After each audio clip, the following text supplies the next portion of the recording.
पालघर जिल्हा परिषदेचे 57 पैकी 52 गट राखीव, अनुसूचित जमातीसाठी 37 तर अनुसूचित जातीसाठी 1, नागरिकांच्या मागास प्रवर्गासाठी 15 गट राखीव तर 4 गट अनारक्षित ठेवण्यात आले। वाशिम जिल्हा परिषदेच्या 52 जागांसाठी आरक्षण जाहीर, अनुसूचित जातीच्या 11, अनुसूचित जमाती 4, ओबीसीच्या 14 आणि सर्वसाधारण प्रवर्गाच्या 23 जागांचे आरक्षण निश्चित, आरक्षणामध्ये अनेकांच्या मनसुब्यावर पाणी।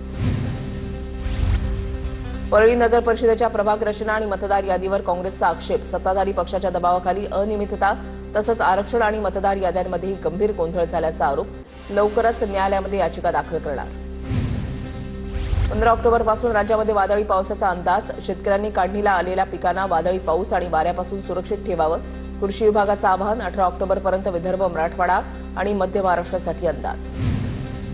गडचिरोली जिल्ह्यामधल्या भामरागड इथे परतीच्या पावसाचा जोरदार फटका, संध्याकाळी 1 तास पावसानं झोडपून काढलं, काढणीला आलेल्या भात पिकाचं नुकसान होणार।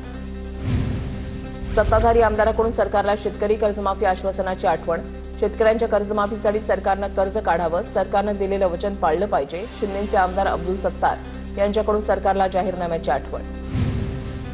धुळे जिल्ह्यामध्ये महाराष्ट्रामधील पहिला मंकीपॉक्स रुग्ण आढळला, जिल्हा आरोग्य यंत्रणेमध्ये खळबळ, सौदी अरेबियामधून 2 ऑक्टोबरला हा रुग्ण धुळ्यामध्ये आल्याची माहिती।